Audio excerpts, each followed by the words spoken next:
Հա ինձ հարցնում են Եգոր Պապիկյանով։ Եգորը մեր մշտական դիտողներից։ Ով է սպանել Վազգեն Սարգսյանին քո կարծիքով։ Ով է կանգնած սպանության թիկունքում։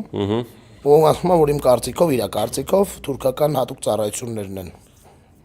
Բաց աղբյուրներից ստացած։ Եգոր ջան, անկեղծ պատասխանեմ, ես շատ եմ մտածել այդ հարցի շուրջ ու անկեղծ երևի ես իմ տարիքային խմբի մեջ միակ մարդն եմ, որ հոկտեմբերի 27-ի գործի սաղ հատորները, որը հասանելի է եղել, կարդացել եմ, ցուցմունքները բոլոր գրեթե կարդացել եմ, Նայրի բոլոր ցուցմունքներն եմ կարդացել, Կարենի բոլոր ցուցմունքներն եմ կարդացել այդ տականքների։ Չգիտեմ, ժամանակին լիք մարդիկ ասում էին դա անիմաստ գործ է, բայց ինձ շատ հետաքրքիր էր։ Ու ես այդ ամեն ինչը կարդալով եկել եմ մի եզրակացության, որ նախ անկեղծ լինենք, երբ այդ ժամանակ, այդ զուտ տեխնիկական առումով, անվտանգային առումով, ազգային ժողովի մուտքի վերահսկողությունը եղել է ոստիկանության ենթակայության տակ։ ԱԱԾ-ինը չի եղել, ու մի քանի անգամ ես տեղյակ եմ, որ առաջարկ ա եղել Կարեն Սերոպիչին, որ այդտեղ անվտանգությունը ուժեղացնեն, բայց քանի որ Կարեն Սերոպիչը եղել է անդրդվելի այդ առումով ու նաև շատ ժողովրդական մարդ, ոնց օրինակ Վազգենը, որ առանց տիկնապայի էր ման գալիս միշտ, իրանք չեն ունեցել այդ բանը, հա, չեն ասել են, որ կարծում ենք պետք չի դա անել, ու չի թույլ տվել Կարենը Սերոպիչ, չգիտեմ, տեխնիկական առումով այդ մտնելը, բան անելը կարծում եմ այդքան է դժվար չի եղել, դրտեղ բան չկար, միգուցե թիկունքում կանգնած են եղել հատուկ ծառայություններ դրսի ուժերից, բայց ժամանակին կային վարկածներ նաև ռուսական հատուկ ծառայությունների, թուրքական հատուկ ծառայությունների, ֆրանսիական անգամ հատուկ ծառայությունների, այսինքն սենց ինչ-որ բաներ եղել են, բայց ես անկեղծ կխուսափեմ կարծիք ասելուց, որակի կասեմ մի բան, որ իմ խորին համոզմամբ Վազգենին ու առհասարակ հոկտեմբերի 27-ի թիկունքում կանգնած էր մթնոլորտը, այն մթնոլորտը, որը ձևավորվել էր այդ թվերին Վազգեն Սարգսյանի այդ թունավոր մթնոլորտը շուրջ, անձի շուրջ, Վազգեն Սարգսյան անձի շուրջ, որը իդեպ մինչև այսօր շատ մարդկանց պարագայում տեսանելի է այդ մարդկանց, օրինակ մարդ կա, անունը չեմ տա բնականաբար, դուք ձեզ շատ հայտնի մարդ է, որ այդ ժամանակ եղել է ԱԺՄ-ի հետ ասոցացված, անգամ այդ ցույցերի 96-ի հետևանքով տուժել է, մի խոսքով, այդ մարդը անգամ մինչև այսօր խոսում են օրինակ, որ ախպեր Վազգենը ստոհակ ա եղել, էս ա եղել, նա եղել։ Այսինքն դուք պատկերացնեք այն ժամանակվա մամուլն ինչ ա արել, ու դեպ մենք դրել ենք օրինակ Նիկոլի արածները։ Նիկոլը ինչ ա արել։ Կտորմը կամուֆլյաժ, նոր տարուն նվեր տվեցին դագաղները իրանց երեխեքին մերին, ինչ ասես, այսինքն այդ մթնոլորտը մեծապես նպաստել է նրան, որ հոկտեմբերի 27-ը տեղի ունենա։ Ու ասեմ ձեզ, ինձ ասում են, որ մինչև այսօր Նայրի Հունանյանն ասում է ուր է իմ մեդալը ախպեր։ Մեդալը ուր է ախպեր, ես հերոս տղա եմ, նայեք ինչ եմ, ինչից եմ ձեզ փրկե։ Այսինքն այս շատ վատ բան է ու իրականում մի օր ասեմ ձեզ ես վստահ եմ, որ այդ գործի ամբողջական բացահայտման համար ամեն ինչ արվել է։ Ասեմ ավելին այն ժամանակ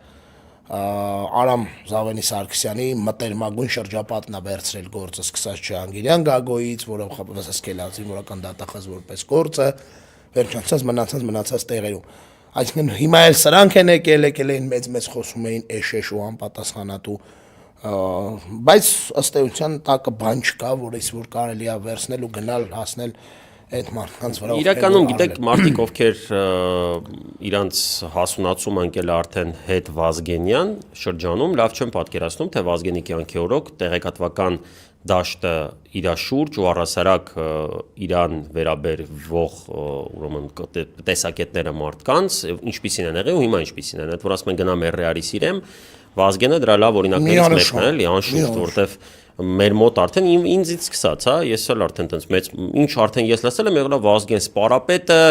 հերոս եւ այլն, մշտապես որպես հիմա էլ որ դուրս ելնես հարցնես, կարող 98%-ը ասի, որ ինքը միանշանակ հերոս, ամենաուժեղ տղերքից, ամենաարժանի տղերքից, սպանեցին, որպեսզի երկիրը sense դառնու, դրա պատճառով նաև երկիրը sense դառավ եւ այլն եւ այլն։ Հիմա այն ժամանակ բացարձակ տենց չի եղել ու դրանում մեծ ավանդ է ունեցել մամուլի մեջ էլ առանձին մեծ ավանդ է ունեցել Նիկոլը, որը այդ իր բաներով, այդ դագաղներով եւ կամուֆլաժներով եւ այլնով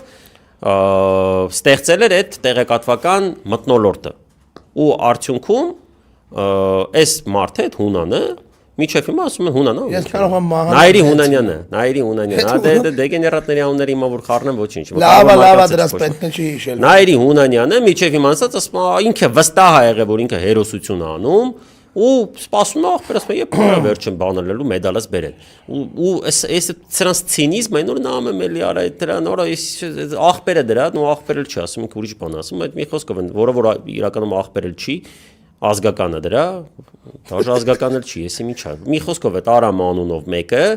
արա բան են ստացել, որ յանի ինքը ինչ որ բեմում է խոսում, տեսել ես, բայց ակնհայտ է որ նենց է կադրը դրած, որ մարդ չկա դեռ։ Սրանք սիրում են, չէ՞, դες բան անել, օրինակ են Բաբաջանյանը, Շիրինյանի հետ որ դաշինք էր արել, մի հատ տես նկար էին արել, որ իրանք սենց որ Մանդելայոտ, որ ժողովրդի մեջ են դուրս գալի, բայց մարդ չկա ախպեր, դա ակնհայտ է, չէ՞ որ դրանց հավաքներին ոչ մեկ դուրս չի գալու, էլի։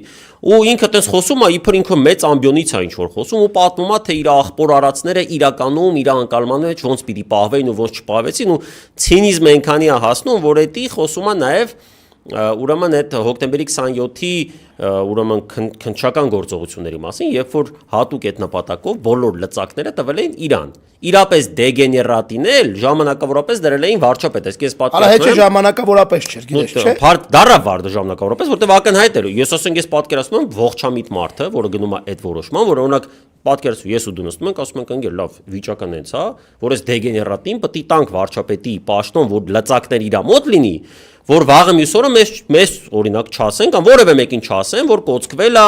եւ սաղ լծակները տալիս են այս Աննասունի ձեռը։ Հիմա այս դեգեներատը այդ ֆիլմի պրեմիերայի ժամանակ ասում է գործը կոծկել են, կեղծիքներ, այ Աննասուն, եթե դու վարչապետ ես, այն էլ այդ ժամանակվա վիճակով, հա։ Մենակ չի վարչապետի բանը չի եղել։ Գործ տվել էին Ջահանգիրյան Գագոին, որը հավարում էր իրենց ամենամտերիմ մարդը։ Այո, խոսքով ամեն ինչ տվել են ախպեր, ամեն ինչ տվել են, ասել են տղեկ, վեկալեք բացահայտեք։ Եթե չի բացահայտվել, դրա մեղավորը դուք եք, արա։ Էլ չեմ ասում, որ այսօր ում որ հետևը մտածեք Նիկոլը 18 թվին ասում էր գործը ամբողջ մարտի 1-ի գործով էր ասում, հոկտեմբերի 27-ի գործով էր ասում, որ ինչ որ բաներ պետք է գնում հանդիպում էիք Անդրանիկ Քոչարյաններ, չէ՞ դա հանդիպե թե ով էր։ Անայդ Բախշյանն էր գնում։ Դե Անայդ Բախշյանը լավ հիմա այդտեղ ողջամտության շրջանակներում չեն կարող այդ քննարկենք, բայց դա ողջամիտ վիճակում մարտիկ կային, չէ՞ ով կար։ Ով էր հանդիպում դեր։ Անդրանիկ Քոչարյանն էր չեմ սխալվում։ Մի խոսքով արա ինչ ասես,